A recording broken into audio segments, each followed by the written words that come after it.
Assalamualaikum warahmatullahi wabarakatuh. Selamat siang teman-teman semuanya. Hari ini kita akan membahas mengenai ragam bahasa. Apa itu ragam bahasa? Baik, saya yakin teman-teman di sini sudah tahu dan paham mengenai ragam bahasa. Ragam bahasa di sini adalah variasi pemakaian bahasa yang berbeda-beda sesuai dengan topik pembicaraan, lawan bicara, hubungan dengan pembicara, dan kondisi pembicaraan. Ragam bahasa dalam bahasa Indonesia dibagi menjadi dua. Yang pertama adalah ragam bahasa berdasarkan pemakai bahasa, dan yang kedua adalah ragam bahasa berdasarkan pemakaian bahasa. Ya. Kita akan bahas satu persatu. Apa itu ragam bahasa berdasarkan pemakai bahasa? Pemakai di sini berarti berkaitan dengan orang yang menggunakan. Ragam bahasa berdasarkan pemakai bahasa dibagi menjadi tiga. Yang pertama adalah ragam daerah atau dialek. Yang kedua adalah ragam pendidikan. Dan yang ketiga adalah ragam sikap pemakai bahasa. Kita bahas satu persatu. Ragam bahasa, ragam daerah atau dialek. Kita contohkan misalnya, di bahasa Jawa dialek Banyumas, kita sering mendapati ada berbagai macam kosakata dalam bahasa Jawa dialek Banyumas yang di sini dituturkan seolah-olah dalam menggunakan bahasa Indonesia. Contoh, kita sering mendapati ada kata bensin, bensin, bensin. Nah, Bandung. Biasanya terdapat konsonan-konsonan M yang kita dapati di awal kata dasar yang berawalan dengan huruf B.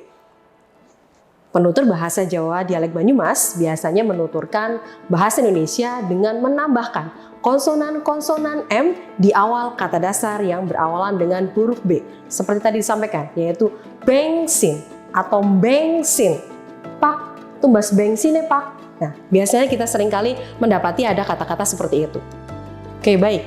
Contoh yang kedua di sini, ragam daerah atau dialek, ya. Seringkali kita mendapati ada bentuk kosakata atau konsonan di dalam bahasa Indonesia. Contohnya misalnya adalah bahasa Jawa Jogja Solo, begitu ya. Ketika kita menyampaikan bahasa Indonesia, ada orang yang menyampaikan silakan duduk. Bunyi konsonan K diucapkan tidak jelas atau samar. Padahal ketika kita tuliskan ada huruf K di akhir kata. Tapi kalau kita berkaitan dengan ragam bahasa lisan, bunyi konsonan K seolah-olah hilang atau lesap. Ragam bahasa yang kedua di sini adalah ragam pendidikan. Ragam pendidikan biasanya pada orang yang tidak berpendidikan, mohon maaf, di sini seringkali mendapati ada bunyi konsonan F yang diucapkan P. Ya, contohnya di sini ketika mengucapkan kata dalam bahasa Indonesia, fakultas menjadi fakultas, film menjadi film, Facebook menjadi Facebook, begitu. Ini adalah sebagai salah satu contoh dari ragam daerah atau ragam sikap pendidikan. Nah, ini biasanya memiliki contoh yang sama ketika di dalam ragam daerah, yaitu jika ada teman-teman dari Sunda, biasanya di sini bunyi konsonan F seolah-olah diucapkan dengan menggunakan bunyi konsonan P, begitu. Ini mempunyai ciri yang sama. Ragam sikap pemakai bahasa yang ketiga. Ragam sikap pemakai bahasa di sini berkaitan dengan siapa yang diajak bicara, kedudukan lawan bicara, situasi pembicaraan, dan pokok permasalahan apa yang ingin disampaikan dalam pembicaraan tersebut. Kemudian berikutnya, ragam bahasa yang kedua di sini adalah ragam bahasa berdasarkan pemakaian bahasa. Ya, oke, kita tahu berkaitan dengan pemakaian bahasa ada banyak sekali fenomena kebahasaan dalam bahasa Indonesia, gitu ya, terkait dengan variasi-variasi pemakaian bahasa. Ragam bahasa berdasarkan pemakaian bahasa yang pertama di sini adalah ragam bahasa berdasarkan pokok persoalan. Jadi di sini kita dapati ada banyak sekali berbagai macam kosakata-kosakata dalam bidang-bidang tertentu. Contoh misalnya, kosakata dalam bidang bahasa berbeda dengan kosakata dalam bidang pertanian. Berbeda pula kosakata dalam bidang ekonomi. Berbeda pula kosakata dalam bidang hukum, dan lain sebagainya. Jadi setiap bidang kajian memiliki kosakata yang umum di dalam bidang tersebut. Ragam bahasa berdasarkan pemakaian bahasa yang kedua di sini adalah ragam bahasa berdasarkan sarana atau media. Oke, baik. Ragam bahasa berdasarkan sarana atau media dibagi menjadi dua. Yang pertama, ragam bahasa lisan, dan yang kedua adalah ragam bahasa tulis. Ya, kira-kira apa bedanya ragam bahasa lisan dan ragam bahasa tulis? Ya, tentu saja di sini tidak hanya membedakan lisan dilisankan, tulis dituliskan, tidak hanya begitu ya. Nah, jadi di sini kalau kita berkaitan dengan ragam bahasa lisan, intonasi, gaya bicara, mimik, raut, muka, ini mendukung dengan siapa yang diajak bicara. Intonasi juga harus tepat. Ragam bahasa berdasarkan lisan, tulis, di sini berkaitan dengan bagaimanakah penulisan kalimat, begitu ya? Bagaimanakah penulisan kalimat yang efektif, struktur kalimat, tanda baca itu juga harus ada, tanda baca titik, bagaimanakah penulisan huruf kapital, begitu. Jadi misalnya ketika saya sampaikan, hari ini adalah hari perkuliahan terakhir, titik. Tentu saja kalau dalam ragam bahasa lisan, kata titik itu tidak disebutkan di dalam ragam bahasa lisan. Tapi kalau kita dalam ragam bahasa tulis, tanda baca titik itu harus ada di dalam kalimat tersebut untuk mengakhiri kalimat. Oke, baik.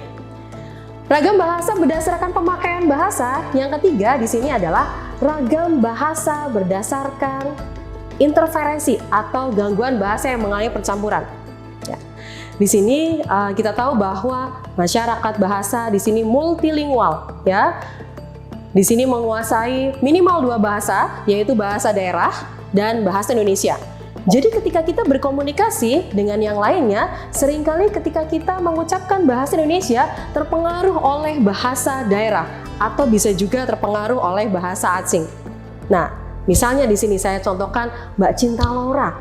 Mbak Cinta Laura di sini sudah lama berdiam tinggal di Inggris. Ketika datang ke Indonesia, Mbak Cinta Laura ini mengucapkan bahasa Indonesia seperti mengucapkan bahasa Inggris. Becek, gak ada ojek. Nah, jadi cara pengucapannya itu juga sama dengan cara pengucapan bahasa Inggris. Nah, ini ragam bahasa berdasarkan gangguan percampuran. Dan yang keempat di sini, ragam bahasa berdasarkan situasi pemakaian. Dalam hal ini ragam bahasa dibagi menjadi dua berdasarkan situasi pemakaian, yaitu di sini formal. Yang kedua, ragam bahasa informal. Ragam bahasa formal bisa dicontohkan di sini adalah rapat, diskusi, ujian dalam kuliah. Ragam bahasa informal bisa dicontohkan misalnya ketika diskusi dengan teman-teman di luar kelas, diskusi dengan teman di kantin, diskusi dengan teman ketika di luar kelas dan lain sebagainya. Jadi teman-teman di sini nanti bisa membedakan bagaimanakah ragam bahasa yang formal dan ragam bahasa informal. Oke, itulah ragam bahasa berdasarkan pemakai dan pemakaian bahasa. Nah, yang paling penting di sini, mengapa teman-teman di sini harus mengetahui dan harus paham mengapa kita harus mengetahui berbagai macam variasi pemakaian bahasa. Tentu saja di sini berkaitan dengan standarisasi bahasa atau pembakuan bahasa.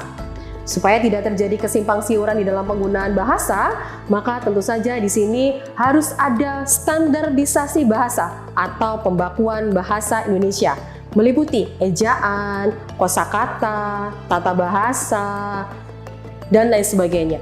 Nah, jadi di sini ketika teman-teman nanti akan menulis atau nanti akan berpidato, ya tentu saja nanti disesuaikan dengan konteks siapa yang diajak bicara, situasi pembicaraannya, siapa lawan pokok bicara yang ingin disampaikan, dan lain sebagainya. Nah, jadi di sini berkaitan dengan ragam bahasa, teman-teman di sini harus paham bahwa berkaitan dengan penggunaan bahasa, ada berbagai macam variasi penggunaan bahasa, yaitu variasi berdasarkan pemakai bahasa dan variasi berdasarkan pemakaian bahasa. Oke. Baik, mungkin itu saja berkaitan dengan ragam bahasa. Terima kasih untuk waktunya. Selamat siang, saya akhiri. Wassalamualaikum warahmatullahi wabarakatuh.